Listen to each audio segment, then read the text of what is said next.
కలియుగ ప్రత్యక్ష దైవం తిరుమల శ్రీవారి ఆలయంపై నుంచి మరోసారి విమానం వెళ్లడం తీవ్ర కలకలం రేపుతుంది. గత కొంతకాలంగా తరచుగా శ్రీవారి ఆలయంపై నుంచి విమానాలు వెళ్తుండడం చర్చనీయాంశంగా మారింది. అయితే ఈ రోజు మాత్రం ఆలయంపై తక్కువ ఎత్తులో విమానం వెళ్ళింది. తిరుమల శ్రీవారి ఆలయం కలియుగ ప్రత్యక్ష దైవం శ్రీ వెంకటేశ్వర స్వామి స్థానం. ప్రపంచవ్యాప్తంగా కోట్లాది మంది భక్తులకు ఇది భక్తి, విశ్వాసం, ఆధ్యాత్మికతకు ప్రతీక.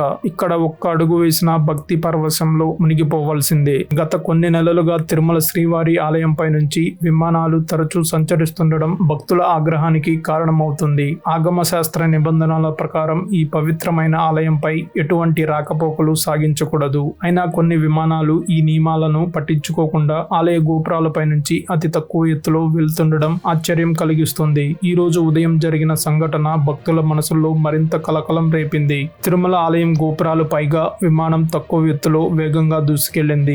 దీన్ని చూసిన భక్తులు ఆశ్చర్యానికి గురయ్యారు. కొందరు భక్తులు తమ మొబైల్స్ లో ఈ ఘటనను వీడియో తీసి సోషల్ మీడియాలో పోస్ట్ చేయగా ఈ విషయం క్షణాల్లో వైరల్ అయింది. హిందూ ఆగమ శాస్త్ర ప్రకారం శ్రీవారి ఆలయంపై ఎటువంటి రాకపోకలు జరగకూడదు. పురాణాల ప్రకారం ఈ ఆలయం ఎంతో పవిత్రమైనది. ఆలయ గోపురం మీదుగా ఏ వస్తువు అయినా వెళ్తే అది అపచారంగా పరిగణించబడుతుంది. ఇదే కారణంగా గతంలో కూడా విమానయాన శాఖను సంప్రదించి తిరుమలను నో ఫ్లై జోన్ గా ప్రకటించాలని టిటిడి అభ్యర్థించింది. అయితే ఇప్పటి వరకు కేంద్రం నుండి ఎటువంటి స్పష్టమైన నిర్ణయం రాలేదు. ప్రభుత్వం ఈ విషయాన్ని పరిగణలోకి తీసుకోవాల్సిన అవసరం ఉంది. తిరుమల భక్తుల మనోభావాలను గౌరవించాలి, ఆలయ పవిత్రతను కాపాడాలి అని టిటిడి ఇప్పటికే పలుమార్లు విమాన శాఖను కోరింది. ఆలయంపై విమానాలు వెళ్లకుండా నియంత్రణ విధించాలని స్పష్టం చేసింది. అయితే విమానయాన శాఖ నుండి ఎటువంటి కఠిన చర్యలు తీసుకోలేదని టిటిడి భక్తులకు స్పష్టం చేసింది. కొద్ది రోజుల క్రితం రాష్ట్ర హోంమంత్రి వంగలపూడి అనిత కూడా తిరుమలకు వచ్చినప్పుడు ఈ సమస్యపై స్పందించారు.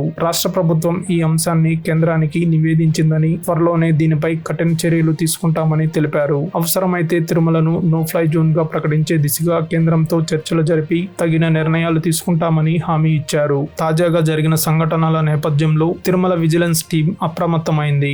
భద్రతా సిబ్బంది ఈ ఘటనలపై సమగ్ర దర్యాప్తు చేపడుతున్నారు. తిరుమల శ్రీవారి ఆలయం అనేది ప్రపంచ ప్రఖ్యాత ఆలయం. ఇక్కడి పవిత్రతను కాపాడడం అందరి బాధ్యత. విమానయాన శాఖ, కేంద్ర ప్రభుత్వం, రాష్ట్ర ప్రభుత్వం కలిసి తిరుమల గగనతలాన్ని నో ఫ్లై జోన్ గా ప్రకటించి భక్తుల భక్తి విశ్వాసాలను గౌరవించాలి. భక్తుల మనోభావాలను గౌరవిస్తూ ఆలయ పవిత్రతను పరిరక్షించేందుకు తక్షణ చర్యలు తీసుకోవాలి.